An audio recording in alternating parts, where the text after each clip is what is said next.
Você conseguiu sair da cidade e sobreviver à primeira onda de pânico, incêndios e vizinhos que decidiram que sua despensa era propriedade da comunidade. Agora, você está cansado, esfomeado, em busca de um lugar para descansar a cabeça que não seja o banco de trás de um carro ou uma vala. Então, você avista a entrada de uma caverna escura e fresca, esculpida em uma colina, como um abrigo natural. Ou talvez seja aquele belo parque da cidade que você costumava correr aos domingos, com grama verde e lagoas tranquilas. Quem sabe seja um túnel ferroviário, com concreto sólido se estendendo na escuridão, oferecendo um caminho plano e abrigo da chuva. Sua mente se ilumina. Seus instintos gritam sim, é aqui.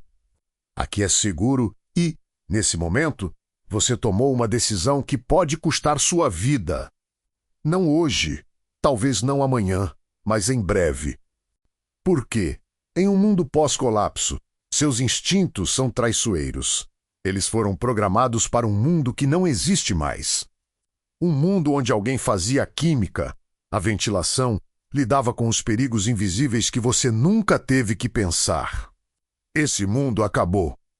E se você não atualizar seu conhecimento sobre sobrevivência, se tornará um esqueleto confuso em um lugar aparentemente seguro. A verdade desconfortável é que os locais que parecem santuários frequentemente são as armadilhas mais eficazes. Não porque alguém os projetou assim, mas porque biologia, química e física não se importam com suas preferências estéticas. Elas não se importam se a caverna parece aconchegante ou se a grama do parque tem um tom de verde relaxante. Seguiriam suas próprias regras, e essas regras podem fari-lo se você não as compreender. Ao final deste texto, você entenderá exatamente por que 3 dos locais de sobrevivência mais óbvios representam, na verdade, sentenças de morte esperando por uma vítima desavisada. Você aprenderá a ciência invisível que transforma esses refúgios em sepulcros. E, mais importante, aprenderá o que procurar em vez disso, porque sobreviver não é sobre encontrar o abrigo perfeito. É sobre não cair em uma armadilha só porque o lugar tinha uma boa iluminação. Vamos começar. Princípio das mentiras agradáveis na sobrevivência. Antes de nos aprofundarmos nos detalhes, é importante estabelecer uma verdade fundamental para navegar na paisagem pós-colapso.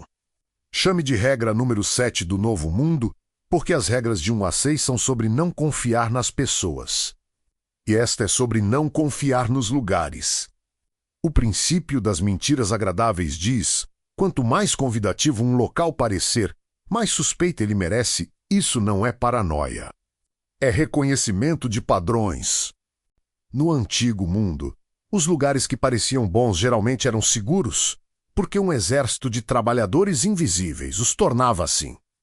Jardineiros aplicando produtos químicos para manter a grama verde. Engenheiros projetando sistemas de ventilação para espaços subterrâneos. Equipes de manutenção removendo perigos antes que você os visse. Essas pessoas não estão mais aqui. Seus sistemas estão falhando, mas os locais ainda parecem os mesmos. A caverna ainda parece um abrigo. O parque ainda é como Éden, o túnel ainda parece uma estrada para a segurança. O que você está vendo é uma imagem de um mundo mantido, preservada como uma fotografia. Mas a manutenção parou. O trabalho invisível que tornava esses lugares seguros chegou ao fim. E agora você está diante de um abojo com um exterior muito atraente. Seus ancestrais sobreviveram porque aprenderam quais frutas eram venenosas, quais animais eram perigosos e quais fontes de água eram limpas. Eles desenvolveram instintos ao longo de milhares de anos, mas não tinham campos de golfe. Não tinham túneis ferroviários embebidos em preservativos industriais. Não tinham cavernas com 100 anos de colônias de morcegos acumuladas.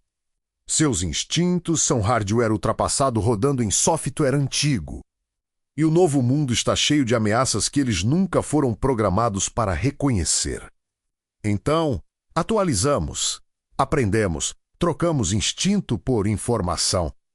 Começando pela armadilha que mais se parece com segurança. Armadilha 1, a mentira ancestral. Por que seu homem das cavernas interior pode te levar à morte Caves, o abrigo original? A primeira arquitetura. Por 2 milhões de anos, nossos ancestrais buscaram segurança na escuridão das pedras, protegendo-se de predadores, do tempo e do caos do mundo aberto. É literalmente no seu DNA olhar para a entrada de uma caverna e sentir um sentimento de lar. E essa memória genética pode ser sua ruína. Vamos analisar o que seus instintos estão lhe dizendo? As cavernas oferecem uma temperatura constante, geralmente entre 10 e 15 graus Celsius, independentemente das condições externas. As cavernas oferecem um abrigo sólido contra as intempéries e olhares curiosos. Elas são defensáveis com pontos de estrangulamento naturais e frequentemente estão escondidas, longe de estradas principais e centros populacionais. No papel, parece perfeito. Na prática, você acabou de se enfiar em uma zona de perigo biológico e radiológico sem uma estratégia de saída. Vamos entender o que realmente está acontecendo dentro desse santuário de pedra. O primeiro problema é o radônio. Você provavelmente já ouviu falar do radônio? Aquele gás que seu corretor de imóveis mencionou uma vez. Que às vezes aparece em porões e requer um pequeno ventilador para mitigação. No mundo antigo, era uma preocupação menor, apenas um item em uma lista de verificação de inspeção. No novo mundo, é uma execução em câmera lenta. Radônio é um gás radioativo, produzido pela decomposição natural do urânio no solo e nas rochas, e tem vazado da Terra muito antes dos humanos existirem. No ar livre, ele se dispersa de forma inofensiva. Mas em espaços fechados, acumula-se, e as cavernas são um dos lugares mais fechados que existem. Aqui está a física. O radônio é pesado, quase 8 vezes mais denso que o ar comum, por isso, não se dissipa facilmente. Ele se afunda, acumulando-se em áreas mais baixas e depressões no fundo das cavernas, onde você naturalmente armaria seu acampamento, pois é ali que o solo é mais plano. Portanto, você não está apenas respirando radônio. Está dormindo em uma nuvem concentrada desse gás noite após noite. Menos no mundo antigo, a exposição prolongada ao radônio era uma das principais causas de câncer de pulmão entre os não fumantes. A EPA estimou que esse gás é responsável pela morte de cerca de 21 mil americanos anualmente.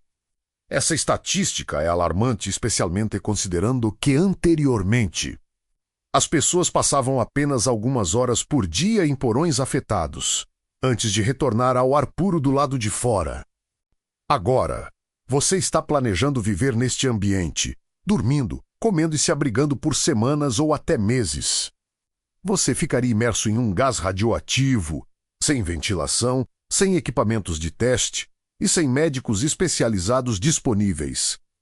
A situação se torna ainda mais sombria, pois a exposição ao radônio não provoca sintomas imediatos. Ele é incolor e inodoro. Seus pulmões não queimarão, seus olhos não lacrimejarão. E você se sentirá bem até que os danos celulares atinjam um ponto irreversível.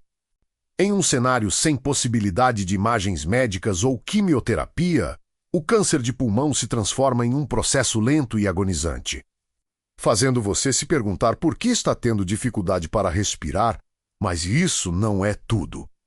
Precisamos considerar os outros moradores do seu novo lar, os que habitam esse espaço há milhares de anos. Antes de você chegar com seu equipamento de sobrevivência e sua otimista esperança. Falamos dos morcegos. Pode ser que você imagine os morcegos como algo gerenciável. Eles são pequenos, noturnos e geralmente preferem manter distância. Algumas pessoas até os veem como benéficos, pois se alimentam de mosquitos. Tudo isso é verdade. No entanto, há uma questão que seus antepassados nunca enfrentaram, pois não tinham que se aventurar nas colônias de morcegos, cuja acumulação de resíduos é significativa e preocupante. Esse agente é chamado de Histoplasma capsulatum. Trata-se de um fungo que prospera em solo enriquecido por fezes de aves e morcegos. Em ambientes externos, ele está presente mas geralmente em concentrações que não causam problemas. Porém, em cavernas com grandes populações de morcegos, sua presença é massiva. Está presente nas paredes, no chão e em todas as superfícies, coberto por séculos de guano. A forma como esse fungo pode ser letal é alarmante. Ele produz esporos microscópicos, quase invisíveis, que se tornam aerossóis quando o solo é mexido. Ao entrar na caverna, você perturba o solo. Ao deixar sua mochila no chão, você também o perturba. Ao varrer um espaço para dormir, cria uma nuvem de esporos fúngicos que você inala a cada respiração. A doença resultante é chamada de histoplasmose. Nos casos leves, seus sintomas se assemelham aos da gripe e febre, calafrios e dores musculares. Em um mundo com hospitais e medicamentos antifúngicos, a maioria das pessoas se recupera sem nem saber que estava infectada. No entanto, você não tem acesso a hospitais nem a medicamentos. Você está em uma caverna repleta de fezes de morcego e com um sistema respiratório que está prestes a se tornar um campo de batalha.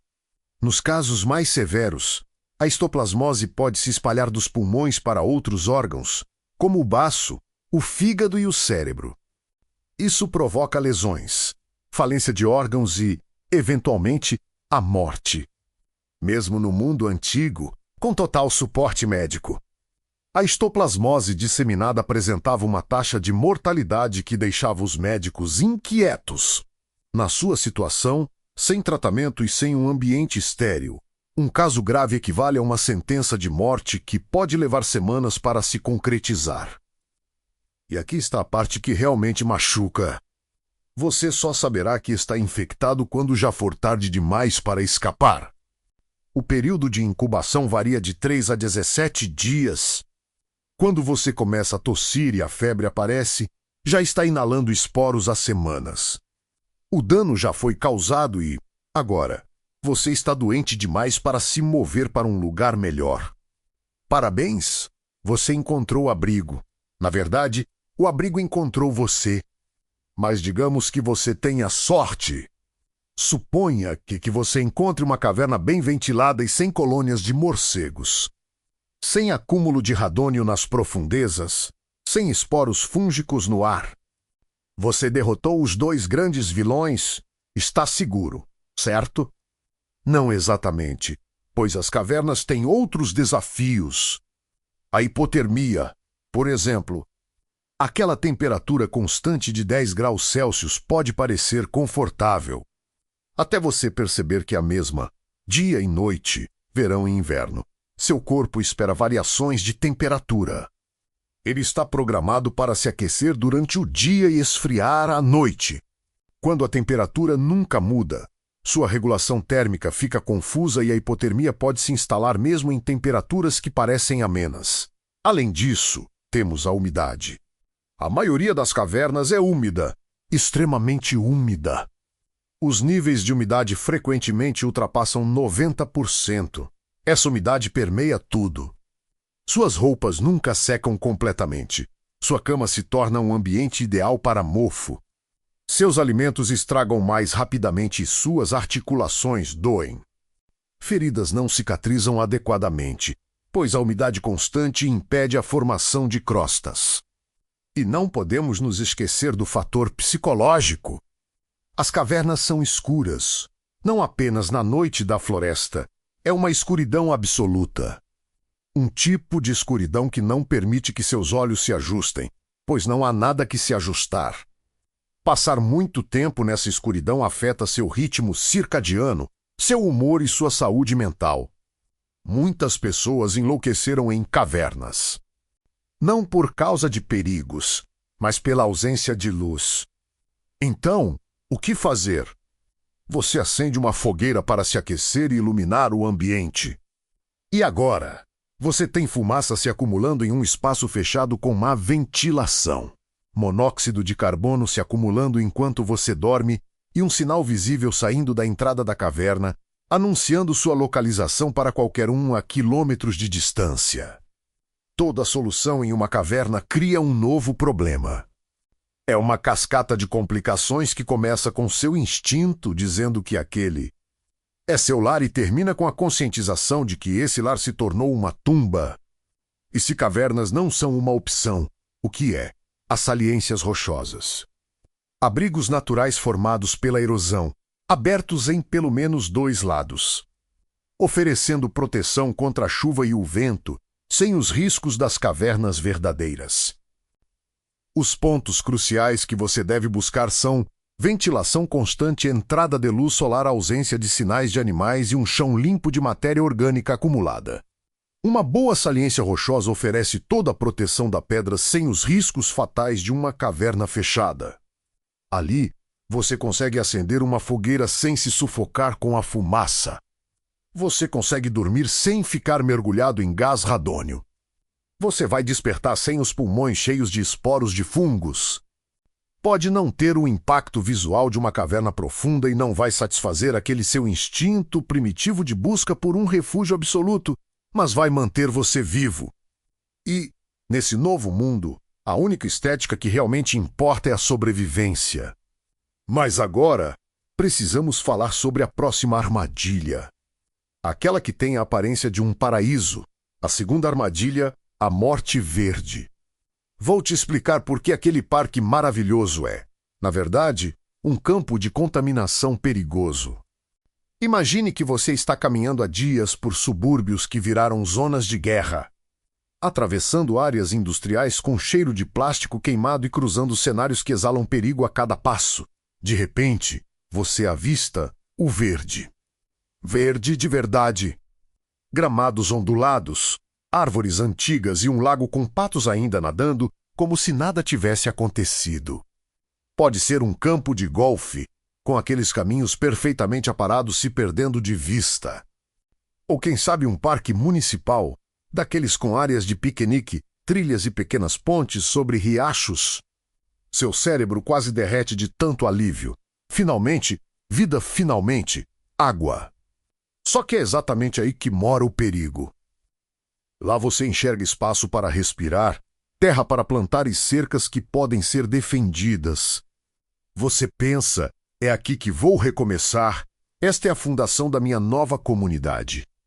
O problema é que você acaba de pisar em um dos terrenos mais contaminados de toda a região. Deixe-me explicar o que seus olhos realmente estão vendo. Vamos falar sobre a química por trás da beleza. Aquele gramado não ficou verde por acaso. Aquela grama não se manteve perfeita por décadas enquanto as pessoas a admiravam de seus carros ou janelas de escritório por pura sorte.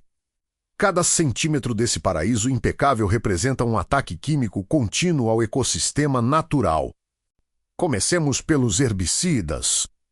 Campos de golfe e parques urbanos travam uma guerra constante contra as ervas daninhas. Não porque elas sejam perigosas, mas simplesmente porque são consideradas feias. A arma favorita durante a maior parte do século XX foi uma família de substâncias chamadas arsenicais menos compostos à base de arsênio que matavam plantas de folhas largas, mas preservavam a grama intacta.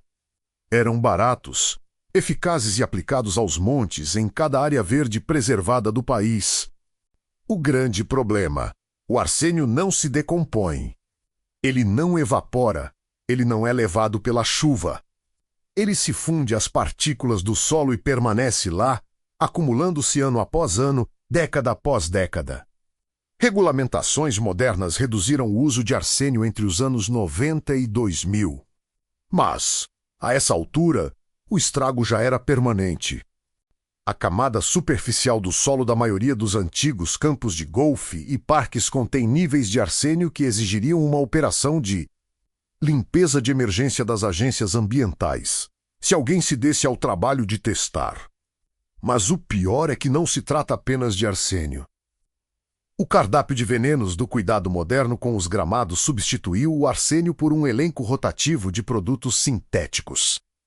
Cada um deles foi projetado para aniquilar um alvo específico, fungicidas para evitar doenças na grama, inseticidas para eliminar larvas e besouros, herbicidas PR emergentes para impedir que sementes indesejadas germinem e herbicidas PS emergentes para exterminar as plantas que conseguiram brotar. Estamos falando de substâncias com nomes como clorpirifos, carbabil, 2,4-deidicamba. Alguns são desreguladores endócrinos, outros são neurotoxinas e vários são prováveis agentes cancerígenos. Todos foram despejados em quantidades massivas, quilos por hectare, várias vezes ao ano, durante décadas. E aqui está o detalhe crucial sobre essa grama verde deslumbrante: ela é uma monocultura, uma única espécie dominando hectares de terra. Na natureza, monoculturas não existem porque são inerentemente instáveis. Elas são vulneráveis a qualquer doença, a qualquer praga e a qualquer estresse ambiental que atinja aquela espécie específica. A única forma de manter uma monocultura viva é através de uma intervenção química incessante. Portanto, o que você tem diante dos olhos não é um ecossistema saudável. O que você está vendo é um sistema de suporte à vida químico para uma planta que, nesta forma, nem deveria existir. Se você retira os produtos químicos, a grama morre, mas os produtos químicos em si, eles não vão a lugar nenhum. Vamos analisar o problema da acumulação quando você tenta usar essa terra para sobreviver. Primeiro, a água. Aquele lago com os patos é, na verdade, o ponto de coleta de cada veneno aplicado em todo o terreno ao redor. A chuva lava todos esses compostos da grama e os empurra para o sistema de drenagem. Esse sistema deságua diretamente no lago. Assim, o que parece um refúgio natural torna-se, na verdade, uma solução concentrada de tudo que foi usado para manter o gramado verde. Beber essa água é como beber um experimento químico. Seus rins tentarão filar por um tempo, até conseguirão. Depois, eles simplesmente vão parar. O resultado é um rastro de danos no fígado, falência renal e sintomas neurológicos. O pior é que você não conseguirá identificar a causa, porque a água parece límpida, o cheiro é normal, o gosto pode até ser bom. E os peixes naquele lago? Eles passaram anos acumulando essas substâncias em seus corpos. Cada pequeno animal que eles comeram. Cada partícula de sedimento contaminado que filtraram concentrou as toxinas em seus tecidos. Comer esses peixes é ingerir anos de acúmulo químico em uma única refeição. Mas o perigo real é o solo menos a armadilha agrícola que o seu instinto de sobrevivência cria. Aquele espaço aberto e verde grita agricultura. Todo aquele terreno já limpo, plano e com algo crescendo parece o lugar perfeito. Basta retirar a grama, plantar algumas batatas e você terá comida, certo? Errado, suas batatas crescerão em uma terra saturada de arsênio. Elas sugarão o veneno pelas raízes e o concentrarão nos tubérculos. Você colherá algo com aparência de alimento, mas comerá algo que funciona como veneno. Isso não é uma teoria. Estudos com plantações em solos contaminados por arsênio mostram que os vegetais absorvem e concentram metais pesados justamente em suas partes comestíveis. Os tubérculos e raízes são os piores vilões. Batatas, cenouras e beterrabas, exatamente o que você plantaria primeiro por ser fácil e saciar a fome. São as mais eficientes em retirar o arsênio da terra e coloca-lo no seu prato, e não para por aí. Todos aqueles outros produtos químicos têm diferentes tempos de permanência. Alguns levam meses para sumir. Alguns levam anos e outros simplesmente nunca desaparecem. Eles são chamados de poluentes orgânicos persistentes por um motivo óbvio: eles persistem. Você poderia passar meses cuidando com todo o carinho de uma horta naquele solo atraente do parque, regando tudo com a água conveniente do lago, e cada colheita estaria deixando você mais doente. Não seria uma doença óbvia ou imediata, mas sim algo cumulativo, progressivo e irreversível. O grande perigo da contaminação química em um cenário de sobrevivência é que o tempo de resposta do corpo é lento demais. Na natureza, quando você come algo venenoso, o corpo geralmente reage rápido. Você vomita ou tem uma diarreia severa. É brutal, mas você aprende a lição e não repete o erro. É um aprendizado instintivo. A contaminação química não funciona assim. Metais pesados e defensivos agrícolas persistentes se acumulam nos seus tecidos com o passar do tempo. Seu corpo não consegue eliminá-los na mesma velocidade em que entram. Cada exposição aumenta a carga total de veneno. Quando os sintomas finalmente aparecem, menos os tremores, a confusão mental, a falência dos órgãos, você já está se envenenando há meses. Nesse estágio, não há recuperação. Não sem uma intervenção médica que, nesse novo mundo, simplesmente não existe mais. Você apenas piora progressivamente, sem entender por que se sente tão mal, mesmo comendo.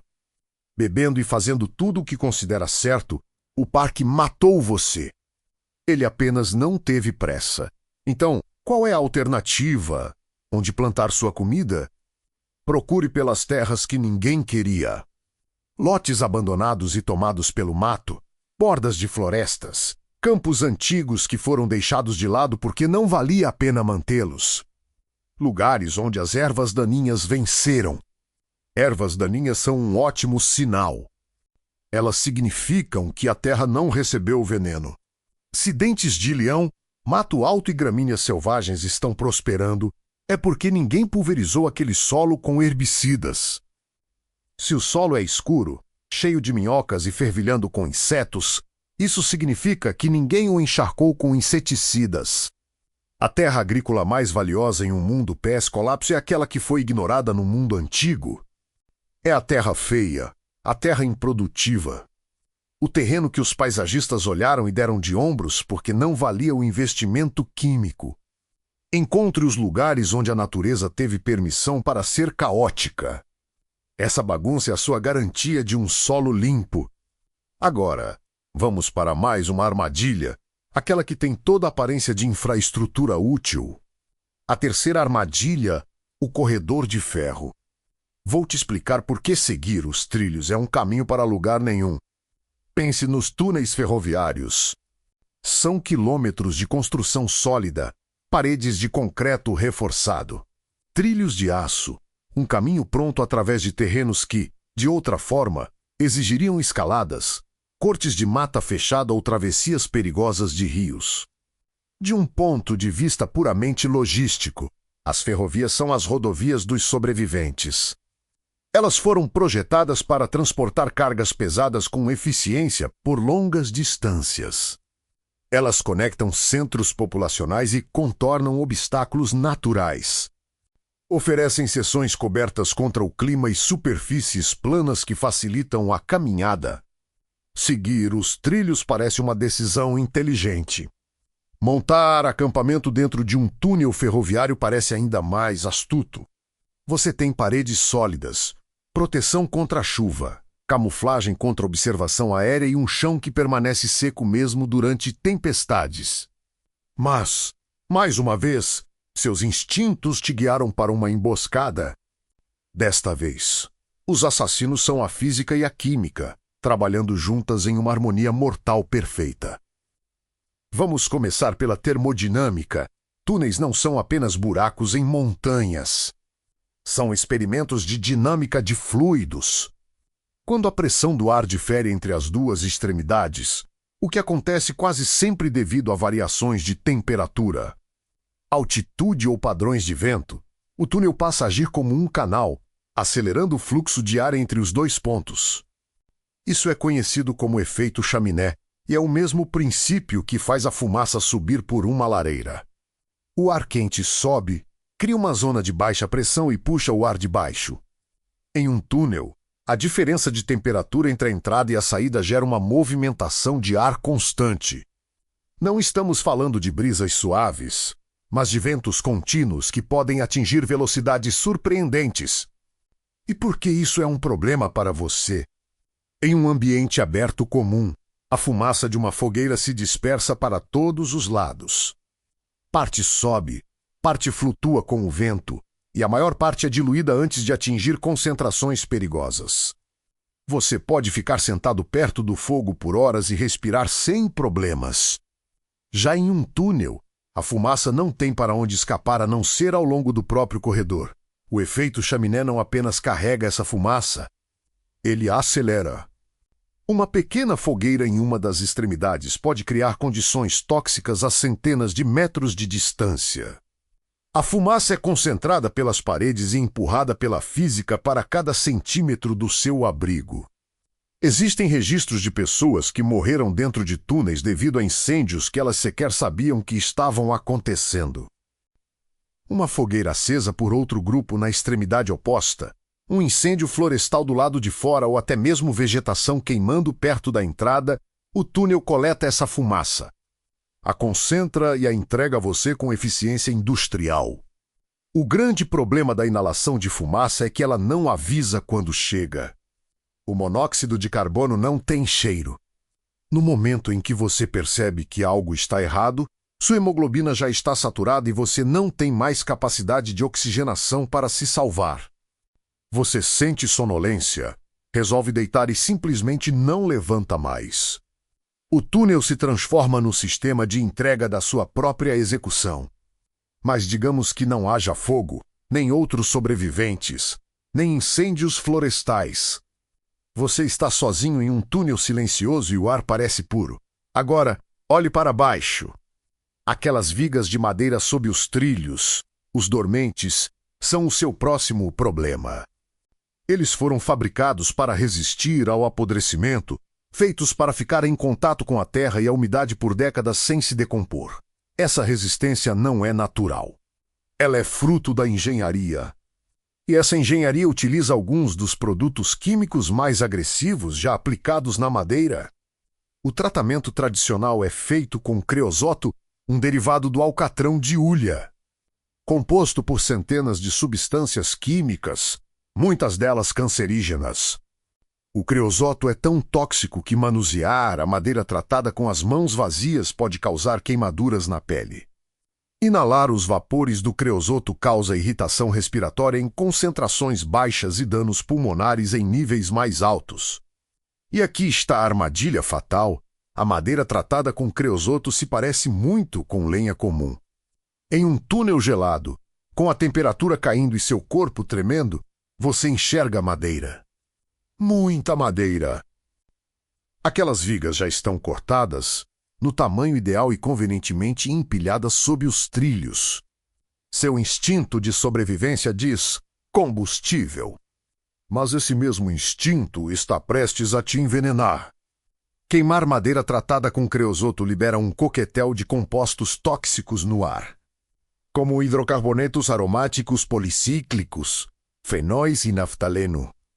Essas substâncias não são apenas irritantes, são agentes cancerígenos que causam danos respiratórios imediatos e efeitos graves à saúde a longo prazo. A fumaça tem um cheiro estranho menos acre, químico, industrial. O problema é que, no momento em que você reconhece esse odor, já inalou o suficiente para se prejudicar. E lembra do efeito chaminé? Toda essa fumaça tóxica que você criou será gentilmente espalhada pelo túnel inteiro.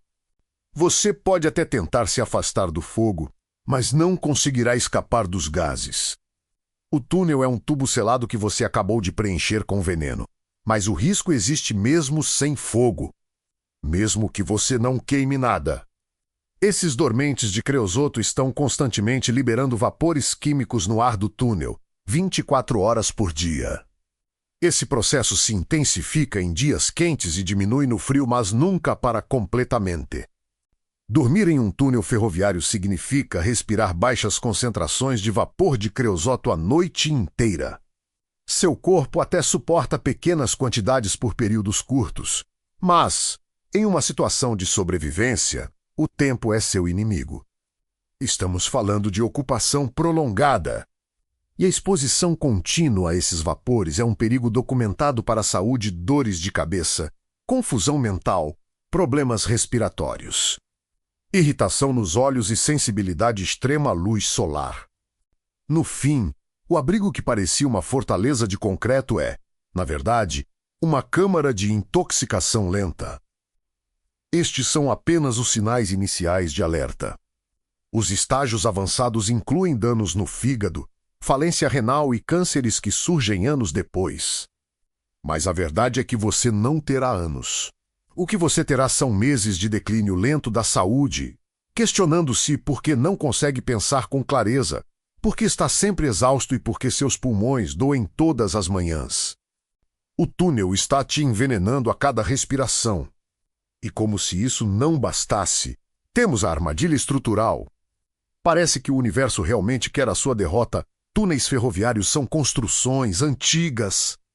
Muitos foram erguidos há mais de um século, utilizando técnicas que pressupunham manutenção e inspeções regulares. Manutenções que agora pararam em inspeções que nunca mais acontecerão. O concreto se degrada. A água se infiltra pelas rachaduras e, no inverno, ela congela a esponja esfarelando a estrutura por dentro. O metal de reforço enferruja ao ser exposto à umidade e ao oxigênio, perdendo sua resistência e permitindo que o concreto rache ainda mais. Seções de suporte de carga enfraquecem e partes do teto tornam-se instáveis. No mundo antigo, engenheiros examinavam esses túneis constantemente e corrigiam os problemas antes que se tornassem catastróficos. No seu mundo, esses problemas se acumulam sem qualquer controle. Aquele túnel vem se deteriorando desde o início do colapso. E você não tem como saber qual trecho é seguro e qual está prestes a desabar toneladas de concreto sobre o seu saco de dormir. Diferente de um prédio que desmorona, onde você pode ouvir estalos ou ver rachaduras e ter tempo de fugir, seções de túneis podem falhar de forma súbita e fulminante. Em um momento você está dormindo. No próximo, está enterrado. O túnel que prometia proteção torna o seu túmulo definitivo. Então, se os túneis estão fora de cogitação, por onde você deve viajar, onde deve se abrigar? Busque as cristas das montanhas, terrenos elevados com boa visibilidade, ar fresco que não se concentra nem acelera, lugares sem espaços fechados que aprisionam fumaça ou vapores. Linhas de visão claras permitem que você veja as ameaças se aproximando. A drenagem natural mantém seu acampamento seco. Estar no topo de uma colina deixa você exposto, o que pode parecer perigoso para o seu cérebro programado a buscar refúgio, mas a exposição não é necessariamente um perigo. Ela é informação lá em cima. Você vê o que vem em sua direção. Você sente o cheiro do ar e sabe que ele está limpo. E, se precisar, você pode partir para qualquer direção. O instinto de buscar espaços fechados é um resquício de um mundo onde as maiores ameaças eram apenas o clima e os predadores. Em um mundo perpso, as maiores ameaças são invisíveis substâncias químicas, radiação e patógenos. Contra esses inimigos, a exposição não é a vilã. O confinamento é: encontre terreno alto, encontre ar puro. Procure lugares onde o vento possa te alcançar, porque esse vento está varrendo os perigos que você não consegue enxergar. Vamos reunir tudo o que aprendemos. Analisamos 3 locais que parecem escolhas óbvias de abrigo e segurança, mas que são sentenças de morte disfarçadas. Primeiro, as cavernas. Elas oferecem proteção contra os elementos e camuflagem contra inimigos, mas aprisionam o gás radônio, abrigam fungos perigosos e criam as condições perfeitas para a hipotermia, danos respiratórios e degradação psicológica. Quanto mais profunda e protegida uma caverna parece ser, maior a chance de ela te matar pelo acúmulo de perigos invisíveis. Depois, temos os parques e campos de golfe. Eles oferecem espaço aberto, água e uma aparente fertilidade. No entanto, décadas de manutenção química criaram solos e águas contaminados com arsênio, metais pesados e agrotóxicos persistentes que nunca desaparecem. Tentar cultivar alimentos ou coletar água nesses locais vai envenenar você lentamente. O dano é silencioso e progride sem sintomas óbvios, até que se torne irreversível. Já os túneis ferroviários oferecem caminhos cobertos e construção sólida, mas sua física cria concentrações letais de fumaça. Além disso, seus dormentes liberam vapores tóxicos constantemente. E sua estrutura envelhecida apresenta riscos de desabamento que ninguém mais está monitorando ou consertando. Em cada um desses casos, A armadilha funciona porque ela apela a instintos que eram úteis em um mundo que não existe mais. O instinto de buscar abrigo, o de encontrar vegetação verde e o de utilizar infraestrutura pronta. Esses impulsos evoluíram para manter seus ancestrais vivos, mas agora eles vão matar você porque as ameaças mudaram. A verdadeira lição aqui vai além de cavernas, parques ou túneis. Trata-se de recalibrar todo o seu processo de tomada de decisão para um mundo onde o invisível mata mais rápido do que o visível. No mundo antigo, você podia confiar nas aparências. Um restaurante com aspecto limpo provavelmente era limpo. Um prédio de aparência sólida provavelmente era seguro. Um bairro com visual tranquilo provavelmente era pacífico. Exércitos de trabalhadores invisíveis garantiam que a realidade correspondesse à aparência. Essa conexão foi quebrada. Agora, a caverna que parece um refúgio é uma câmara de gás. O parque que parece o Éden é um depósito de lixo químico. O túnel, que parece uma infraestrutura confiável, é um crematório à espera da primeira faísca. As aparências não têm mais relação com a segurança. Quanto mais rápido você internalizar isso, mais tempo irá sobreviver. Este é o seu novo modelo de decisão. Antes de entrar em qualquer espaço fechado, pergunte-se: quais gases se acumulam aqui? Quais patógenos podem estar presentes? Existe ventilação real? Antes de se estabelecer em qualquer área verde, questione quem cuidava disto, quais produtos químicos usaram, por quanto tempo esta terra foi manipulada. Antes de usar qualquer estrutura construída, procure saber de quais materiais isto é feito, qual a idade da construção. Quais riscos invisíveis existem aqui que não eram relevantes quando tudo isso foi projetado? As respostas para essas perguntas definem se um local é um recurso precioso ou uma armadilha mortal. E, na maioria das vezes, a resposta dirá para você continuar caminhando. Aqui está o ponto onde você se encontra agora. Você conhece as armadilhas. Você entende a ciência por trás delas. Você atualizou seus instintos de buscar abrigo para buscar abrigo seguro. Essa pequena distinção pode ser a diferença entre viver por anos ou morrer em poucas semanas. Mas este é apenas o começo. Vimos 3 falsos santuários, 3 lições sobre ameaças invisíveis que transformam escolhas óbvias em erros fatais. O mundo está repleto dessas ciladas. E a única forma de felá-las é compreendendo como funcionam. No nosso próximo encontro, vamos focar nos lugares que realmente funcionam, as características geológicas que oferecem refúgio sem oferecer riscos. Porque a verdade final é esta: em um mundo onde todos buscam as mesmas soluções óbvias, os sobreviventes são aqueles que entendem por que essas soluções são armadilhas. Todos os outros são apenas mortos que ainda não pararam de andar. A escolha é sua. Aprenda ou não, adapte-se ou não. Use esta informação ou ignora completamente. Só não venha reclamar comigo quando acordar tossindo em uma caverna cheia de fezes de morcego, perguntando-se por que sua fantasia de sobrevivência não deu certo. Na verdade, quer saber? Você não vai reclamar com ninguém. Esse é exatamente o ponto.